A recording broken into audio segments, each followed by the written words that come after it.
நீதிமானுடைய பேர் புகழ் பெற்று விளங்கும். நீதிமொழிகள் 11:7. நீதிமானுடைய பெயர் புகழ் பெற்று விளங்கும்.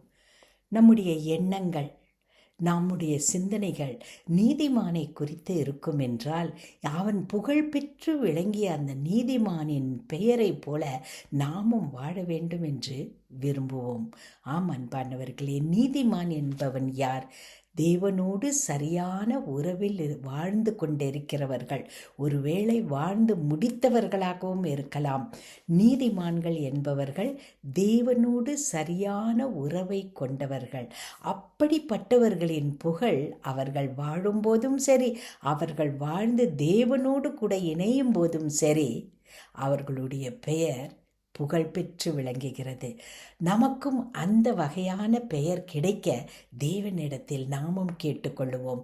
அன்பின் பரமதகப்பனே, நீதிமானுடைய பெயர் புகழ் பெற்று விளங்கும் என்று சொல்லுகிறீரே. எத்தனை நீதிமான்களை எங்கள் வாழ்க்கையில் நாங்கள் பார்த்திருக்கிறோம்.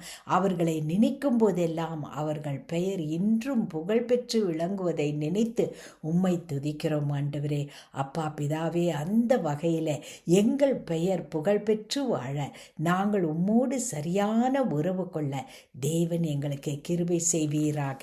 இயேசு கிறிஸ்துவின் மூலமே ஆமேன்.